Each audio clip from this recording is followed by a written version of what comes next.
Como vimos en nuestro breve recuento de esta mañana, estamos en estos momentos hablando de los medios individuales de santificación, es decir, aquellos medios que fluyen en el contexto de nuestra relación individual y solitaria con el Señor. Y quiero hacer la salvedad que he hecho en otros sermones hablando de este tema, y es que no estamos siendo originales al tratar el tema de este modo, sino que estamos siguiendo el patrón de otro hombre de Dios que ya predicó acerca de este mismo tema de la doctrina bíblica de la santificación. El primero de esos medios individuales de santificación es la lectura privada de la palabra de Dios, y esta mañana vimos básicamente primero el lugar que ocupa la lectura privada de la palabra de Dios en el proceso de santificación.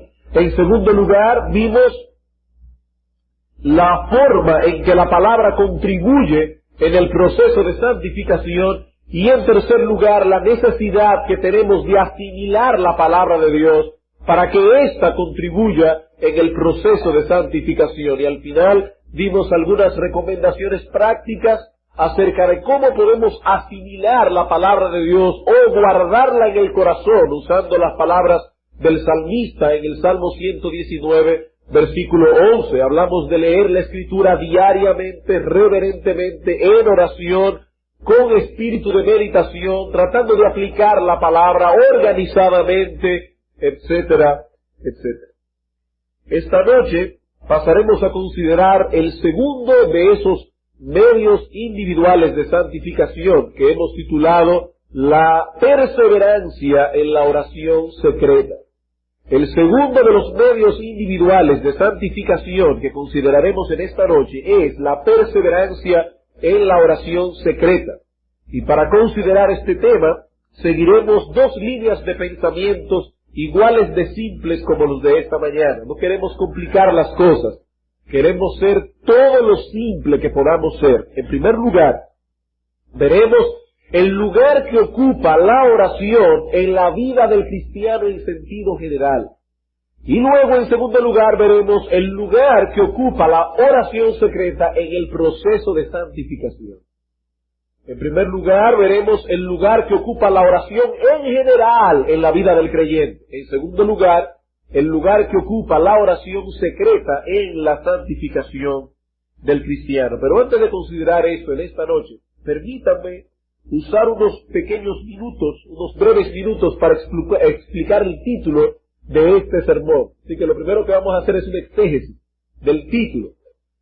¿Qué queremos decir al hablar de perseverancia en la oración secreta? Noten, hermanos, que no estamos hablando aquí simplemente de orar, sino de perseverar en la oración. Y para explicar lo que queremos decir, vayamos por un momento a Lucas capítulo 18. Evangelio de Lucas capítulo 18. No vamos a exponer aquí el significado de esta parábola, pero noten que el propósito de nuestro Señor aquí es alentar a sus discípulos a perseverar en la oración. Dice en el versículo 1, también les refirió Jesús una parábola sobre la necesidad de orar siempre y no desmayar. Había en una ciudad un juez que ni temía a Dios ni respetaba a hombre. Había también en aquella ciudad una viuda, la cual venía a él diciendo, hazme justicia de mi adversario. Y él no quiso por algún tiempo, pero después de esto dijo dentro de sí, aunque ni temo a Dios ni le tengo respeto a hombre, sin embargo, porque esta viuda me es molesta, le haré justicia, no sea que viniendo de continuo me agote la paciencia. Y dijo el Señor, oíd lo que dijo el juez injusto. ¿Y acaso Dios no hará justicia a sus escogidos que claman a Él día y noche? ¿Se tardará en responderles? Os digo que pronto les hará justicia. Pero cuando venga el Hijo del Hombre, ¿hallará fe en la tierra? Nuestro Señor Jesucristo sabe que existe una tendencia natural en todos nosotros de desmayar en nuestra vida de oración. Él sabe que existe en todos nosotros una tendencia natural a no ser perseverantes en nuestras oraciones. Y la parábola que aparece aquí fue diseñada precisamente con el propósito de alentarnos, dice el versículo 1, a orar siempre y no desmayar. Hermanos, el perseverar en la oración es una parte integral de nuestro proceso de santificación. Vemos, por ejemplo, en Colosenses capítulo 4, versículo 2, cómo el apóstol Pablo nos exhorta exactamente a lo mismo. Colosenses capítulo 4, versículo 2. Perseverad en la oración, velando en ella con acción de gracias. Y en Efesios capítulo 6, versículo 18, unas páginas más atrás, otra vez dice el apóstol Pablo, orando en todo tiempo, con toda oración y súplica en el Espíritu, y velando en ella con toda perseverancia y súplica por todos los santos. Dice Hendrickson, hablando de ese texto, que aquí aparecen los 4 todos de la oración. Hay 4 todos aquí que debemos tomar en cuenta a la hora de evaluar nuestra vida de oración.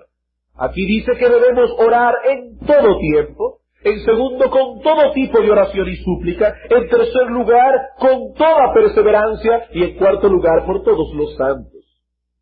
Y hablando de estos textos, dice el pastor Martin, estos textos nos hablan de esa persistencia en oración que puede vencer los obstáculos que se levantan para impedir que la oración se convierta en una parte vital de nuestra experiencia diaria. Pablo dice aquí, orando en todo tiempo. ¿Y qué significa eso? Bueno, que debemos orar cuando sentimos el deseo de hacerlo y debemos orar cuando no sentimos el deseo de hacerlo. Debemos orar cuando estamos llenos de gozo y de bendición. Debemos orar cuando estamos rodeados de dificultades. Debemos orar en todo tiempo. Hermanos, así como el comer, el bañarnos, el dormir es parte de nuestro patrón general de vida, el perseverar en oración es hacer de ese deber una parte integral de nuestro patrón general de vida. La oración secreta, privada, está tan íntimamente ligada con el proceso de santificación que nadie puede hacer progresos reales en santidad si está descuidando al mismo tiempo este deber. Ahora, noten otra vez, hermanos, que nuestro título dice perseverancia en la oración secreta. Es decir, no estamos hablando simplemente de orar, sino de perseverar en la oración. Pero no en cualquier tipo de oración, sino en la oración secreta. La oración secreta es ese tipo de oración a la que se refiere nuestro Señor Jesucristo en Mateo capítulo 6. Mateo capítulo 6.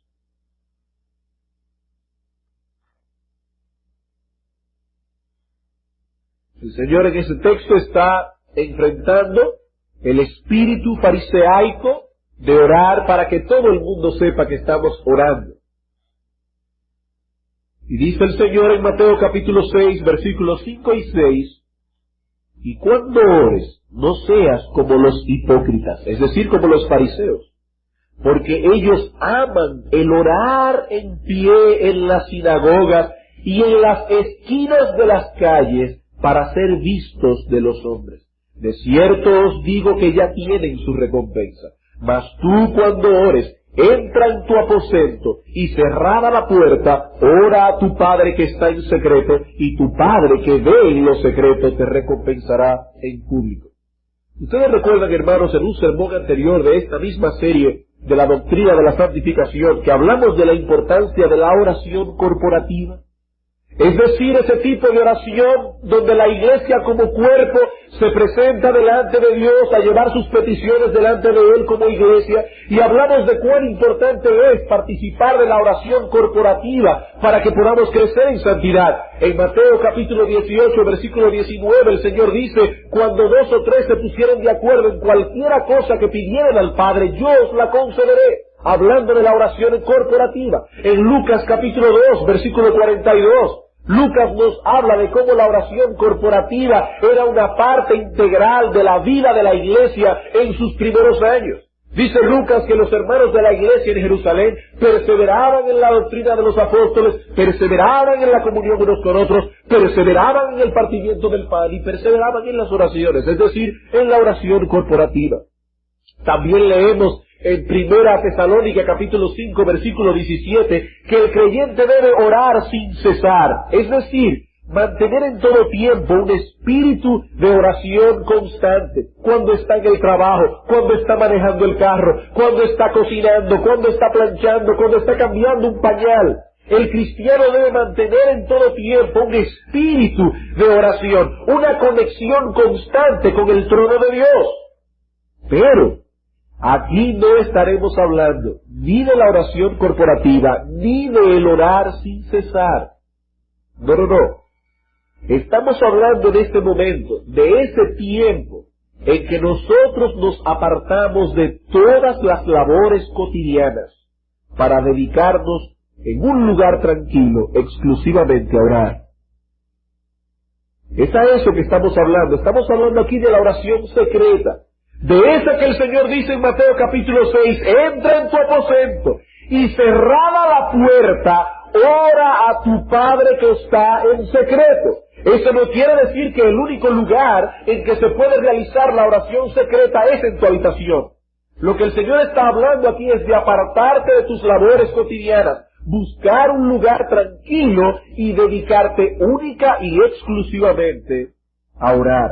Y quisiera citar aquí otra vez al pastor Martin cuando dice, hablando de la relación que existe entre la oración secreta y el orar sin cesar, él dice, es imposible experimentar el sostenimiento del espíritu y la actitud de la oración sin cesar por un periodo de tiempo si no estás comprometido con el acto y la disciplina de la oración secreta.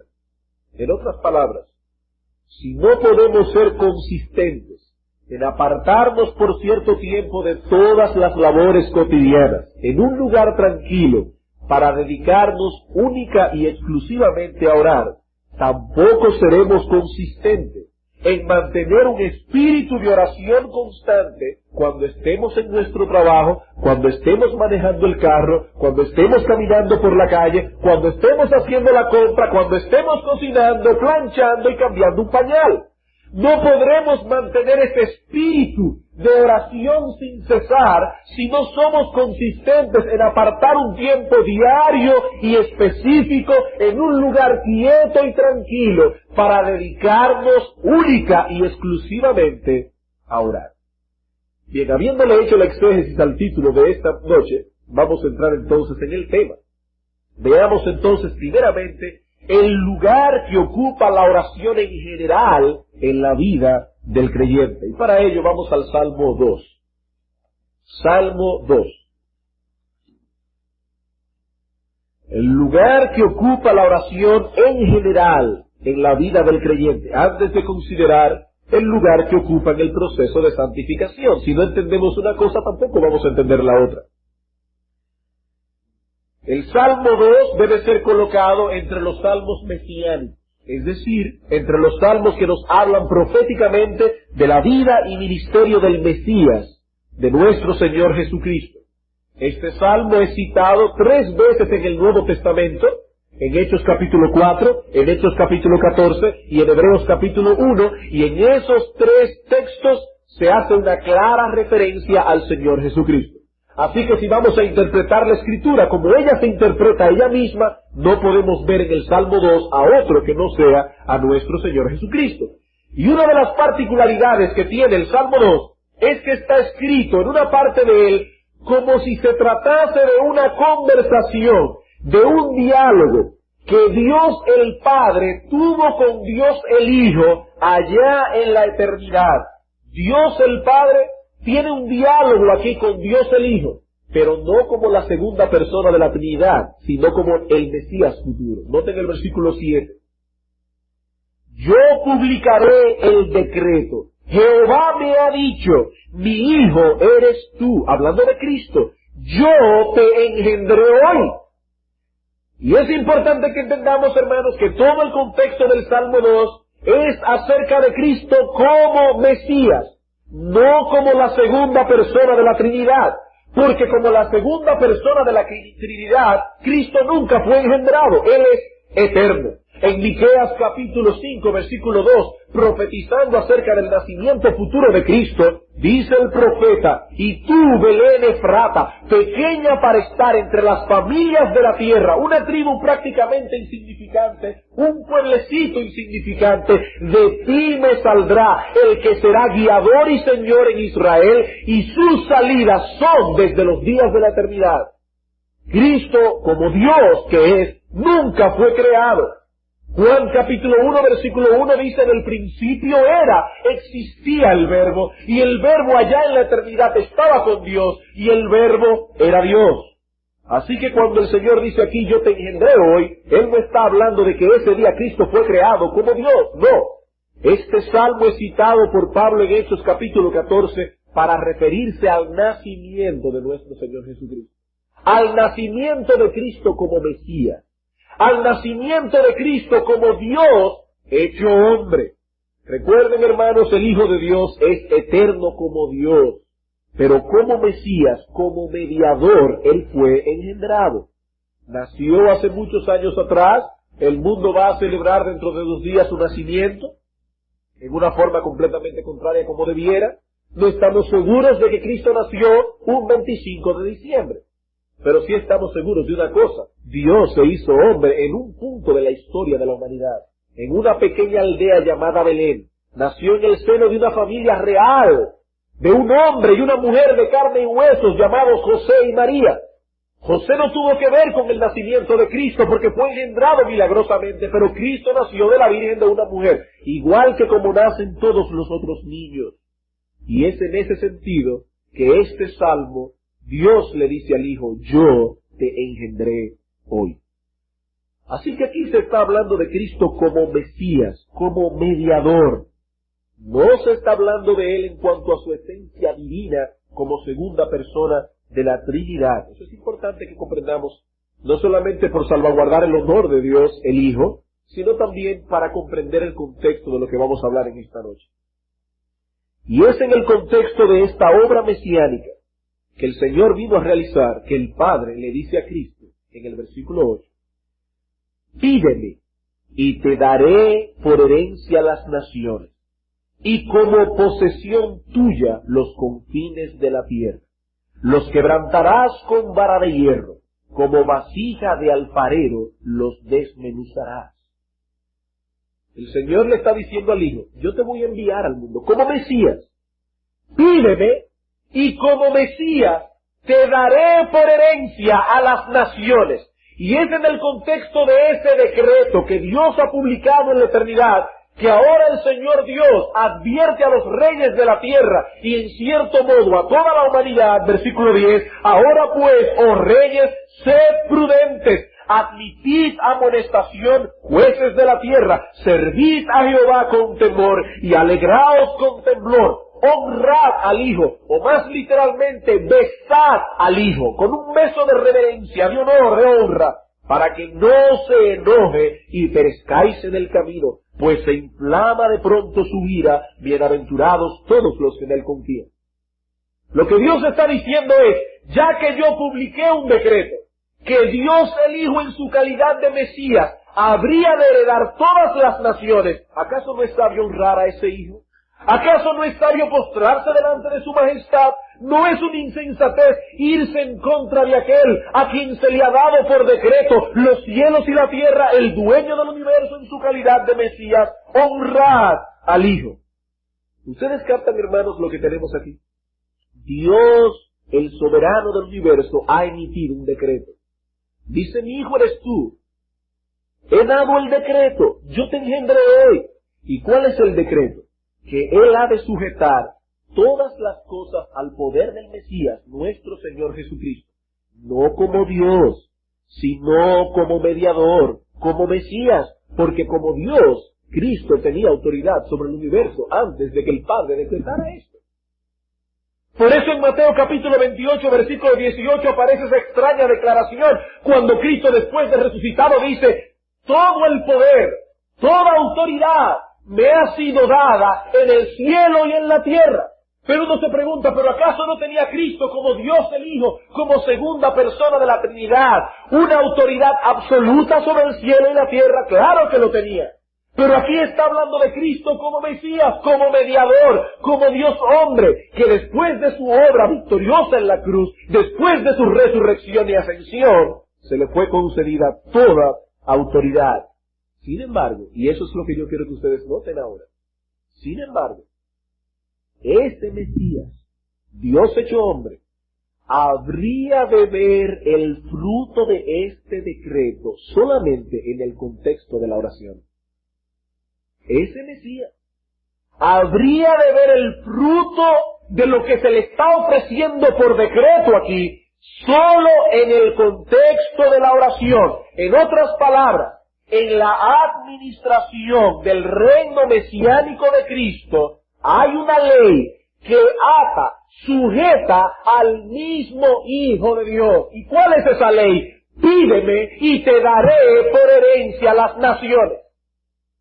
Es una ley que permea todo el reino de Cristo, que ata y sujeta al mismo Cristo. ¿Y cuál es esa ley? Yo te daré por herencia las naciones, pero solo en el contexto de la oración.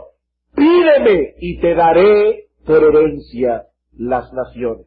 Por ello no debemos sorprendernos cuando vamos a los evangelios y encontramos que vez tras vez, Cristo se apartaba de sus labores cotidianas para dedicarse ¿a qué cosa? Para dedicarse a la oración. Lucas capítulo 3. Lucas capítulo 3. En este texto, muy importante en la vida de Cristo, encontramos al Señor comenzando oficialmente su ministerio. Y antes de que Cristo pudiese comenzar oficialmente su ministerio, Él debía pasar por dos cosas. En primer lugar, Él debía bautizarse, identificando de ese modo con su pueblo. Él debía bautizarse con el bautismo de Juan. Pero en segundo lugar, Él debía ser ungido por el Espíritu Santo. Cristo no podía ejercer su ministerio sin ser ungido, capacitado con poder por el Espíritu Santo. Y si eso es Cristo, imagínense de nosotros los pobres mortales. Dice Lucas capítulo 3, versículo 21 y 22. Aconteció que cuando todo el pueblo se bautizaba, también Jesús fue bautizado. Y en el versículo 22 dice, y descendió el Espíritu Santo sobre él en forma corporal como paloma. Y vino una voz del cielo que decía, tú eres mi Hijo amado, en ti tengo complacencia. Aquí vemos a Cristo bautizándose con el bautismo de Juan. E inmediatamente sale de las aguas, viene el Espíritu Santo y unge a Cristo como rey, profeta y sacerdote, para que él pudiera ejercer su ministerio como Mesías. Pero noten, hermanos, que entre el bautismo de Cristo y el ungimiento del Espíritu Santo hay una pequeña palabrita que pone Lucas aquí, versículo 21. Aconteció que cuando todo el pueblo se bautizaba, también Jesús fue bautizado, y orando el cielo se abrió y fue ungido con el Espíritu de Dios. Aquí vemos a Cristo siendo ungido por el Espíritu Santo, siendo capacitado para ejercer su labor de Mesías. ¿Y cómo estaba Cristo? Dice aquí, Él estaba orando. Él estaba orando. ¿Por qué?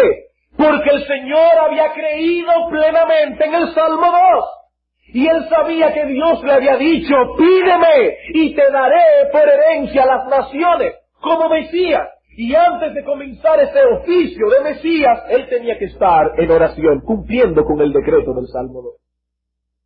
Y así seguimos leyendo en los evangelios y llegamos a Marcos capítulo 1, donde dice la Escritura que después de todo un día de labores, donde Cristo se la pasó predicando y sanando enfermos, aún hasta entrada la noche, dice el evangelista Marcos, versículo 35, levantándose muy de mañana, siendo aún muy oscuro, salió y se fue a un lugar desierto y allí oraba. ¿Qué ejemplo el de Cristo para nosotros? ¿Cuántas veces después de todo un día de ajetreo, nosotros nos convencemos a nosotros mismos de que estamos demasiado cansados como para no orar? Y cuando leemos textos como estos decimos, bueno, pero era Cristo. Sí, pero es que Cristo era hombre, igual que tú, igual que yo, con las mismas debilidades físicas propias del ser humano, solo que sin pecado. Y dice aquí que después de pasar todo un día en ajetreo, todo un día predicando la palabra de Dios, todo un día sanando enfermedades, al otro día levantándose muy de mañana, y Marcos siempre tan detallista, dice, siendo aún muy oscuro, se fue a un lugar desierto y allí oraba. El Señor estaba consciente de ese decreto que encontramos en el Salmo 2. Todo aquello que estaba conectado con su obra mesiánica debía hacerse en el marco de una vida dedicada a la oración. Y seguimos leyendo los evangelios y vamos a encontrarnos con Lucas capítulo 6, versículo 12, donde dice, en aquellos días él fue al monte a orar y pasó la noche entera orando a Dios. Al día siguiente el Señor Jesucristo habría de escoger a los 12 apóstoles. Y el Señor sabía que él no podía realizar una obra como esa sin el poder del Espíritu Santo, sin el poder de Dios. Se pasó la noche entera orando a Dios.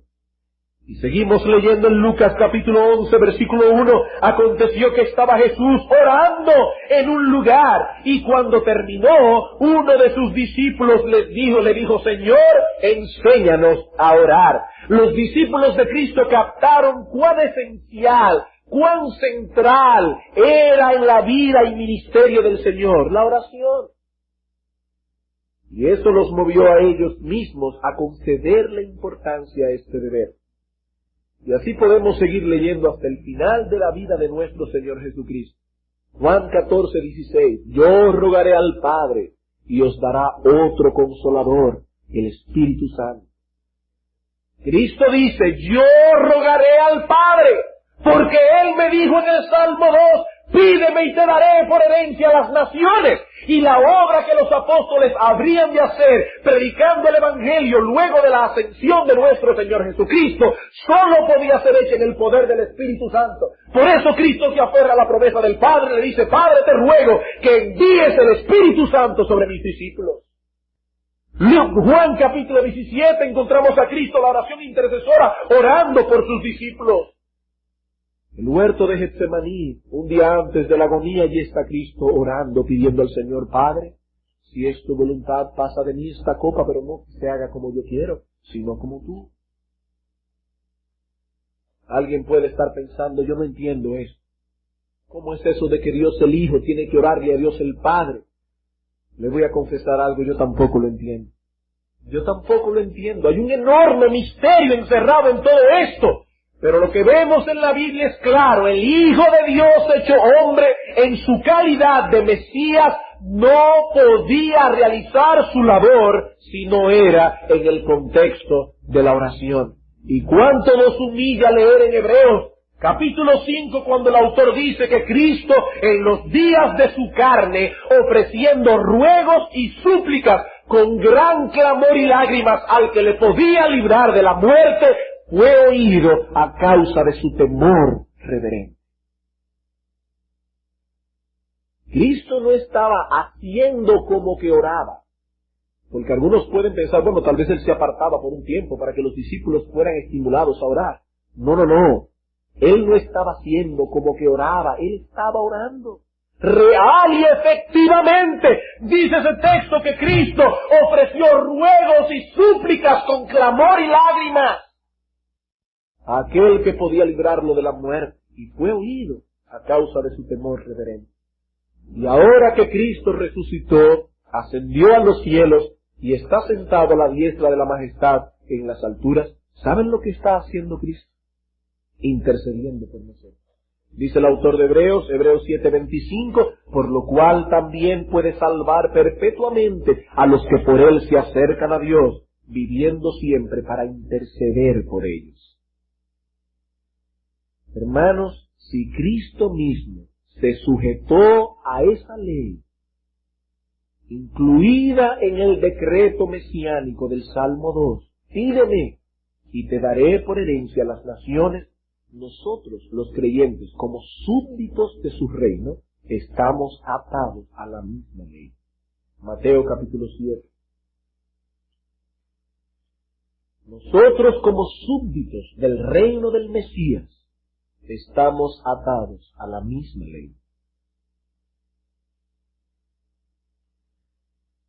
Antes de leer este texto, es importante que nosotros notemos el contexto. En Mateo capítulos 5, 6 y 7, el Señor Jesucristo está presentando al pueblo de Israel su programa mesiánico. Los judíos estaban esperando al Mesías, pero ellos estaban esperando a un rey que vendría con un ejército, que derrocaría a los romanos y pondría a los judíos a gobernar el mundo. Así que Cristo tiene que dar su programa mesiánico y comienza diciendo: bienaventurados los pobres en espíritu, porque de ellos es el reino de los cielos. Bienaventurados los que lloran, porque ellos serán consolados. Bienaventurados los mansos, no los aguerridos, no los que pelean con armas, no. Bienaventurados los mansos, porque ellos recibirán la tierra por heredad. Y así sigue diciendo el Señor. ¿Cuáles son las características que debe tener un súbdito de su reino? Muchos de los que estaban allí oyendo a Cristo posiblemente estaban pensando: y esas son las características para pertenecer al reino de Dios. ¿Quién puede ser un súbdito de ese reino? ¿Quién puede ser pobre de espíritu realmente? ¿Quién puede ser manso? ¿Quién puede tener una constante hambre y sed de justicia? ¿Quién puede ser un pacificador? ¿Quién? Yo no puedo, por lo menos. Y ahora Cristo dice: es verdad, tú no puedes, pero Dios ha dicho: pídeme y te daré por herencia a las naciones.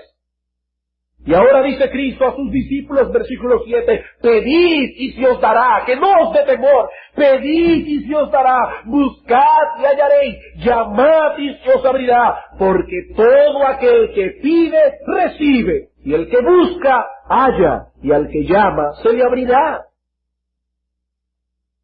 ¿Acaso no vemos una rememoranza en estas palabras al Salmo 2? Pídeme y te daré por herencia a las naciones. Pedid y se os dará, dice Cristo. Y noten, hermanos, cómo Santiago mezcla estas dos ideas en Santiago capítulo 4, versículos 2 y 3.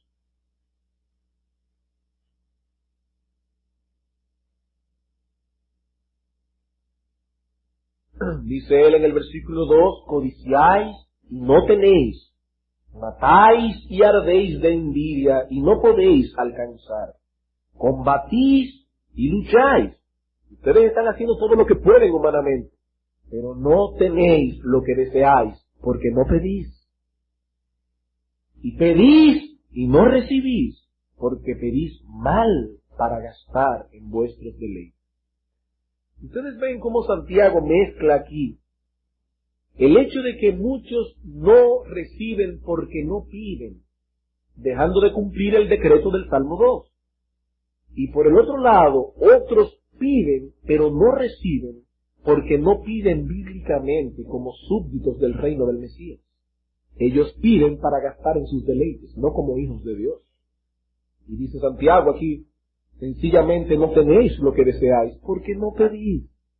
Y a veces cuando piden mal, porque no piden como súbditos que son del reino del Mesías.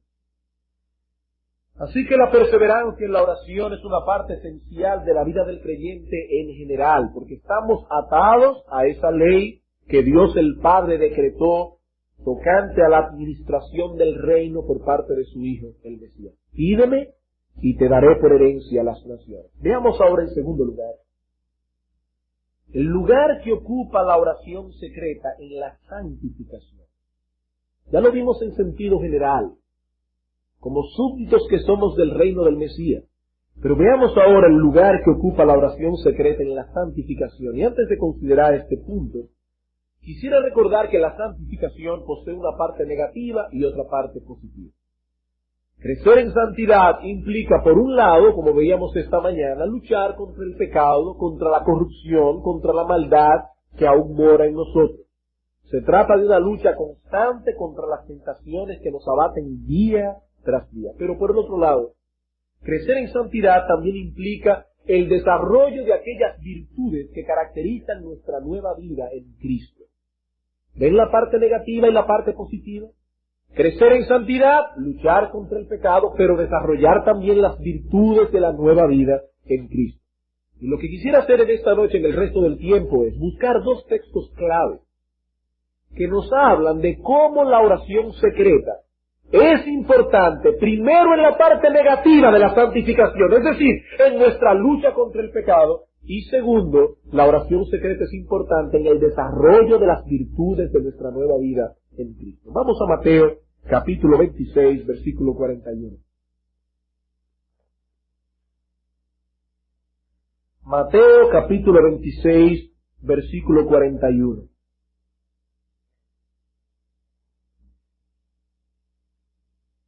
Pero antes de leer el texto, yo quisiera que ustedes usaran un poco su imaginación para poder contemplar la escena. En estos días, leyendo la palabra de Dios, en mi devocional particular, me tocó ese texto. Y yo me preguntaba a mí mismo, y le confieso que tuve que leer durante varios días seguidos, sin pasar de ahí en mi devocional, el mismo texto. Porque yo decía, ¿por qué razón el Señor plasmó en los evangelios, 3 de los 4, la historia que aparece aquí, tanto Mateo, Marcos y Lucas? Y realmente es muy aleccionador para nosotros el entender lo que el Señor está diciendo allí. Dice en el versículo 30, antes de leer el pasaje que les acabo de citar, versículo 30, cuando hubieron cantado el himno, salieron al monte de los olivos. Entonces Jesús les dijo, todos vosotros os escandalizaréis de mí esta noche, porque escrito está, heriré al pastor y las ovejas del rebaño serán dispersadas, pero después que haya resucitado, iré delante de vosotros a Galilea. Pero salió Pedro con su característica forma de ser. Respondiendo Pedro le dijo, aunque todos se escandalicen de ti, yo nunca me escandalizaré.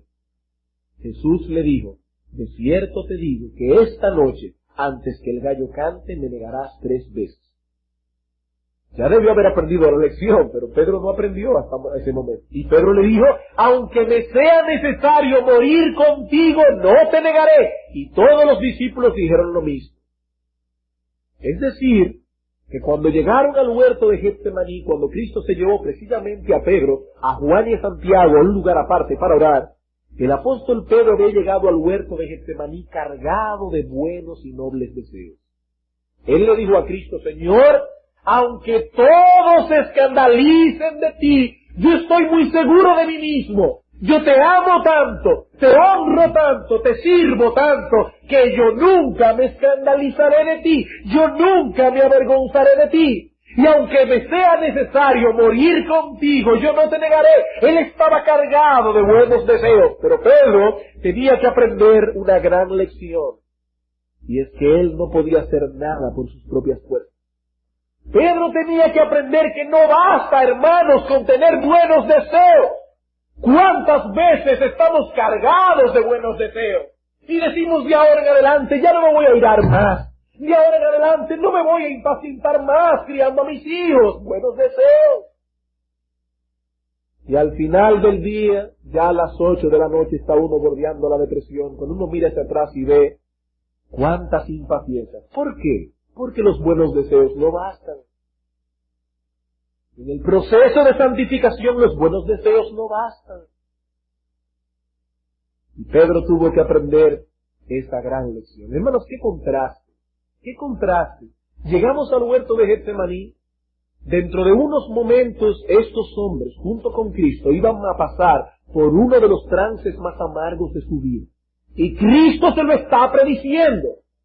Él es el Hijo de Dios hecho hombre. Él puede orar y pedirle al Padre que mande 12 legiones de ángeles. ¿Saben lo que son 12 legiones de ángeles? Una legión, un cohorte romano, tenía 6.000 soldados. Un solo ángel mató 180.000 asirios en una noche. Y Cristo dice, Pedro, si yo quisiera, me arrodillo aquí, le pido al Padre y me manda 12 legiones de ángeles, 12 por 6.000. Y ese hombre que tenía esa conciencia de quién él era, estaba en el huerto de Getsemaní orando a Dios, pidiendo fortaleza a Dios, diciendo, Padre, pasa de mí esta copa. Pero los 3 pobres discípulos estaban durmiendo. ¿Qué contraste? El Hijo de Dios orando, suplicando, y los 3 discípulos, seres humanos mortales, durmiendo plácida y tranquilamente. Por eso Cristo ahora, cuando llega al huerto, Se lleva a Pedro, a Juan y a Santiago aparte y le dice, velen conmigo, porque mi alma está muy triste hasta la muerte. Se va a orar y cuando regresa, versículo 40, vino luego a sus discípulos y los halló durmiendo. Me gusta ver la sensibilidad de Cristo, pero al mismo tiempo su fuerza de reprensión.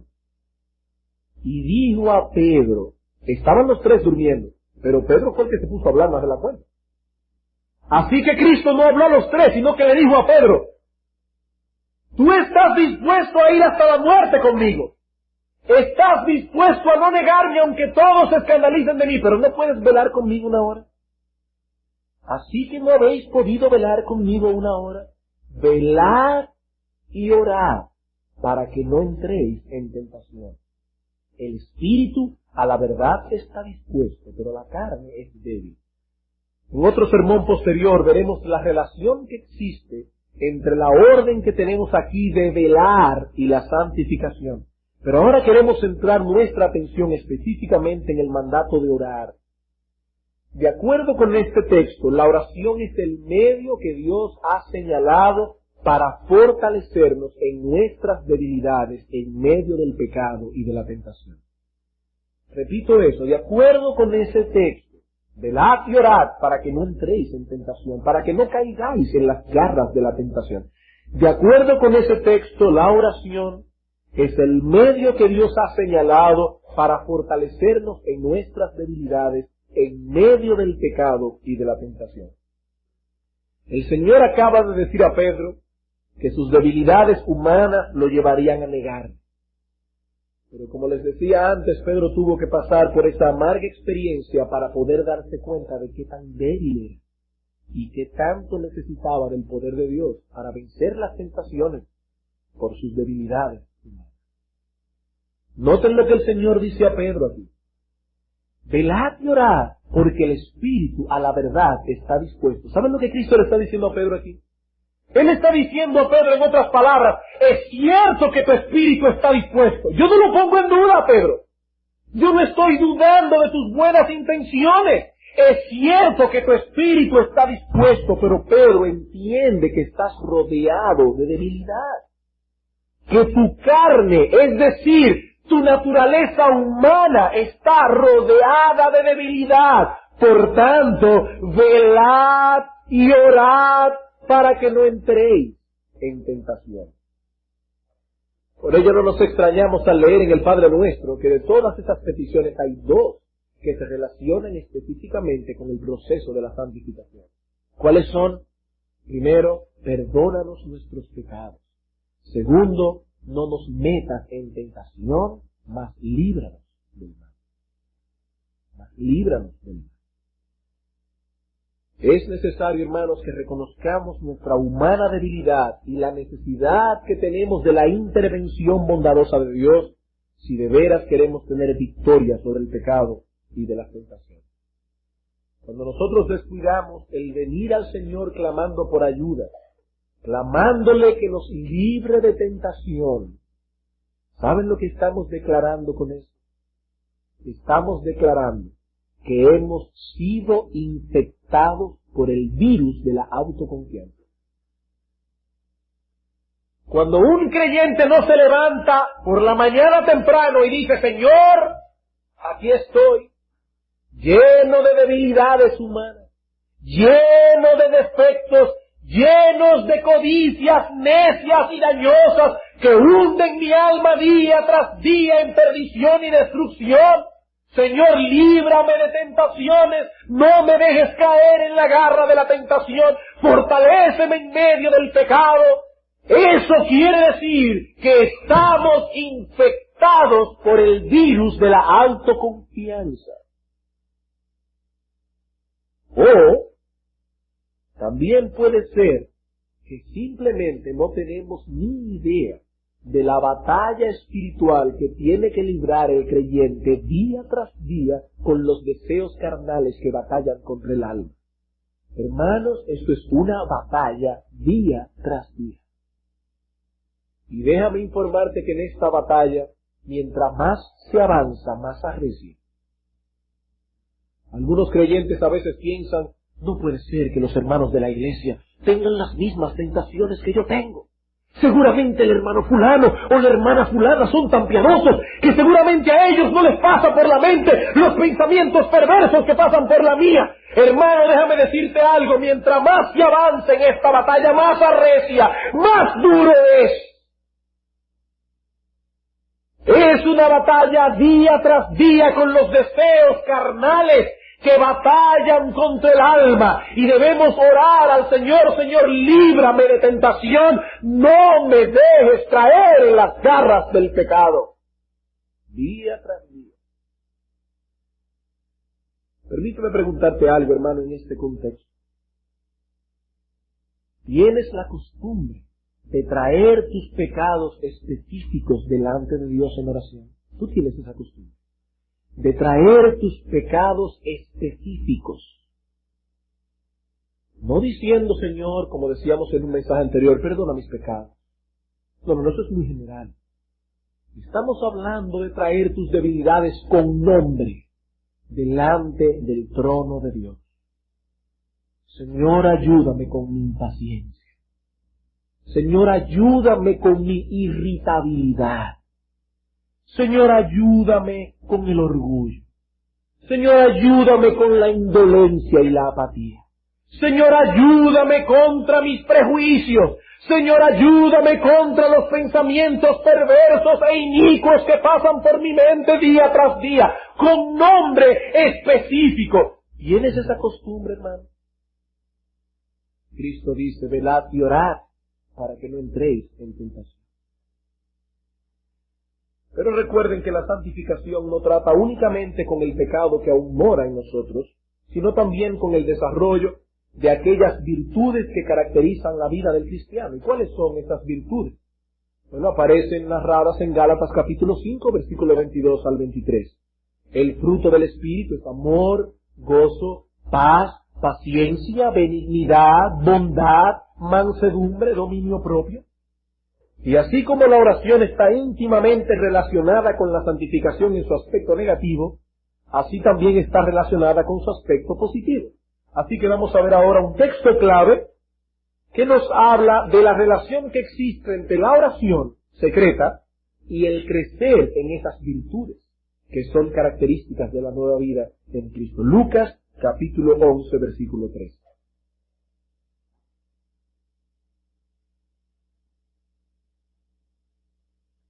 Lucas capítulo 11, versículo 13.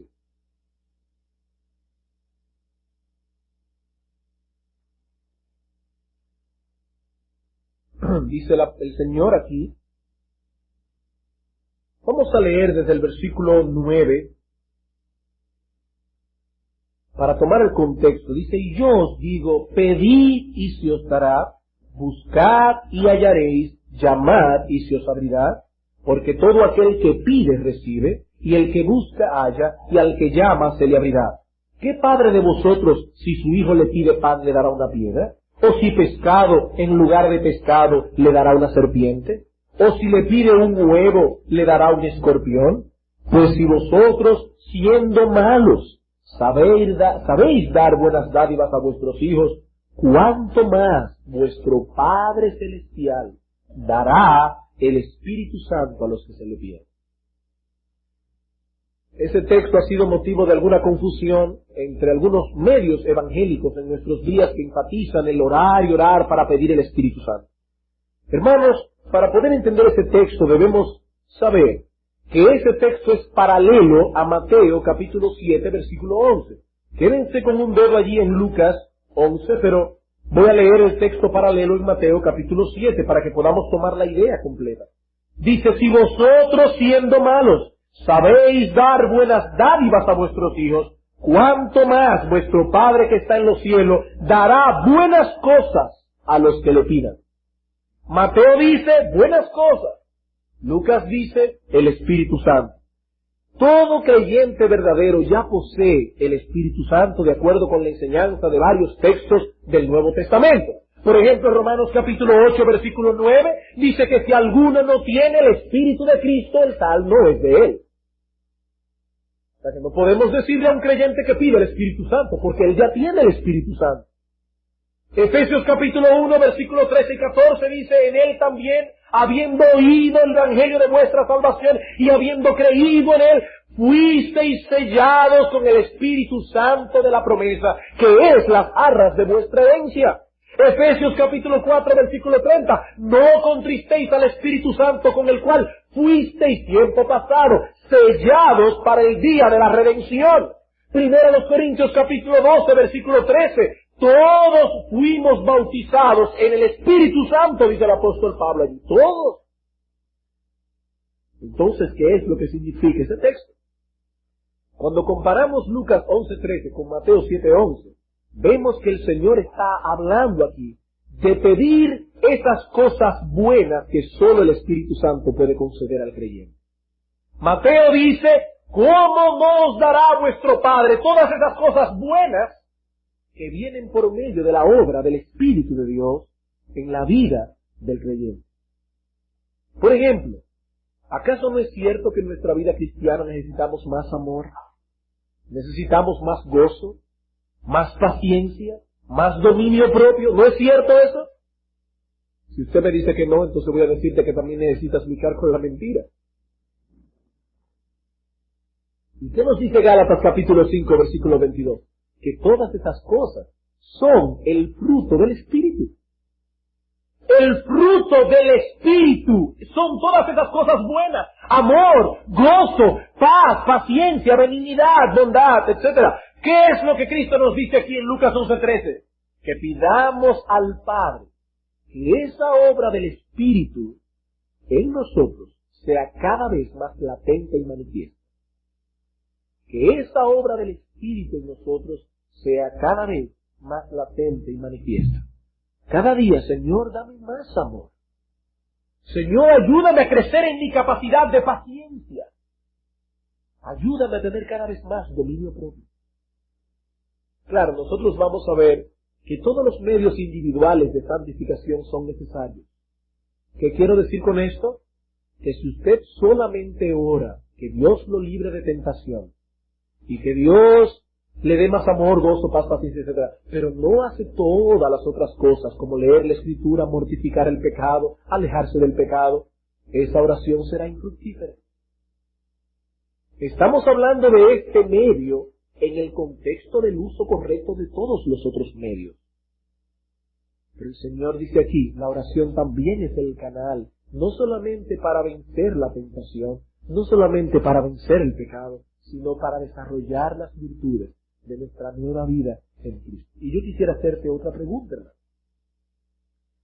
¿Conoces cuáles son esos aspectos o características de la nueva vida en Cristo que se manifiestan con más debilidad en tu propia vida? ¿Tú puedes decir ahora mismo cuáles son esos aspectos para poder orar por ellos específicamente? Poder mirar el carácter de nuestro Señor Jesucristo en los Evangelios y decir, de estas características del Señor Jesucristo, yo sé cuál es mi área débil.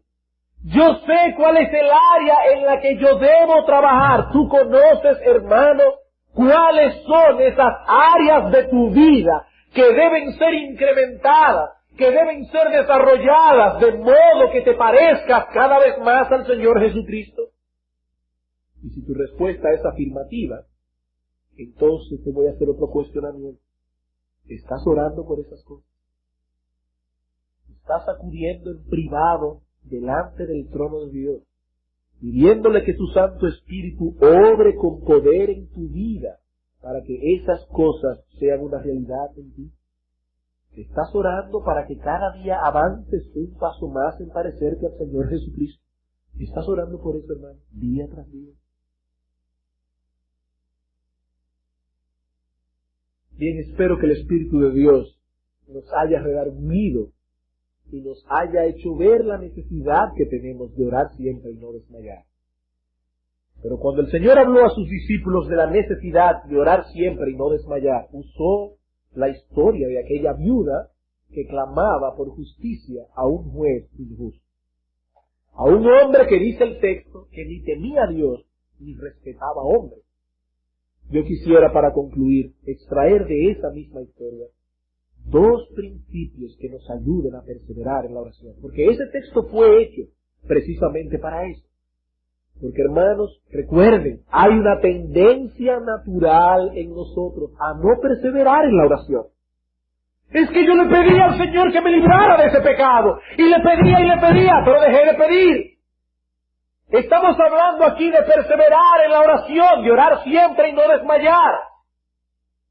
Y Cristo dio esta historia en Lucas 18 para ayudarnos, para alentarnos a perseverar siempre en la oración. Así que si queremos perseverar en oración, debemos meditar en dos verdades que podemos extraer de Lucas 18. Primero, noten los personajes que Cristo usó, una viuda y un juez injusto. ¿Y por qué usó una viuda? Porque una viuda es la imagen misma para un judío de lo que es una persona sola y desamparada. Y lo que el Señor nos está diciendo aquí es que todo creyente es como una viuda. ¿En qué sentido? En que nosotros somos seres débiles, llenos de necesidades, en el contexto sobre todo de la santificación. No estamos hablando aquí de las necesidades materiales que tenemos, que yo sé que para algunos aquí hay necesidades materiales, pero aquí estamos predicando de la santificación. Y en la santificación, en el contexto de nuestro crecimiento en santidad, todos nosotros, hermanos, somos como esa viuda, llenos de necesidad, llenos de debilidad, con corrupciones internas que nos abaten de tal manera que por lo menos en mi vida a veces siento que puedo palpar las tentaciones. Llenos de necesidades, llenos de corrupciones internas, llenos de malos pensamientos, somos como esa viuda. Si quieres perseverar en la oración, hermano, medita en tu necesidad. Medita en tu necesidad. Porque solo cuando sabemos y reconocemos lo débiles que somos, es que acudimos al trono de la gracia pidiendo socorro. Jacob era un listo, hábil, astuto, siempre resolvía las cosas por su propio medio. Hasta que Dios le hizo ver que su astucia, lo listo que era, solamente lo había llevado de fracaso en fracaso, de problema en problema. Y ya cuando Jacob volvía otra vez a su tierra, y sabía que se iba a encontrar con su hermano Esaú, a quien había engañado vilmente, toda la astucia de Jacob se fue al suelo. Y fue en ese momento, allí en Peniel, cuando Jacob se aferró del ángel de Jehová y le dijo: no te dejaré hasta que no me bendigas. ¿Por qué? Porque Jacob sabía que ya no podía depender de su astucia, porque Jacob sabía que no podía depender de nada que fuera su propia capacidad. Y allí estaba este hombre astuto y listo, como un niño miedoso delante de Dios, diciéndole: Señor, hasta que no me bendigas, no te dejo. Yo sé que tengo necesidad, allí está mi hermano esperándome, posiblemente como un ejército para volarme la cabeza. Hermano, hasta que nosotros no veamos nuestras tentaciones y pecados como un Labán odioso e irritable que viene contra nosotros, no iremos a Peniel a decirle: Señor, yo no me paro de aquí hasta que no me bendigas. Somos como esa viuda, llenos de necesidad, llenos de debilidad. Y lo segundo que aprendemos de esta parábola es que Dios no es como el juez injusto. Dios no es como el juez injusto. Noten lo que dice el Señor Jesucristo. Versículo 6. Y dijo el Señor: oíd lo que dijo el juez injusto. ¿Y acaso Dios no hará justicia a sus escogidos que claman a Él día y noche? ¿Se tardará en responderle? Os digo que pronto les hará justicia. Pronto. ¿Qué dice el apóstol Juan? Si pedimos conforme a su voluntad, Él nos oye. ¿No es una promesa bíblica?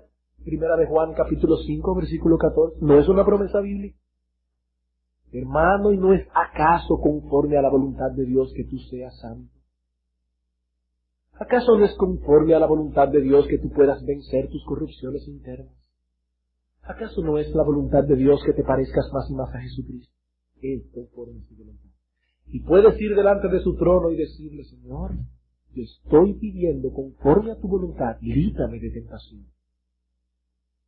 Fortaléceme en medio de mis debilidades. Ayúdame a desarrollar el amor, el gozo, la paz, la paciencia, la fe, la benignidad, la bondad, el dominio propio. Dios no es como el juez injusto. Él está pronto para bendecir a sus hijos. Pero, Él ha establecido una ley.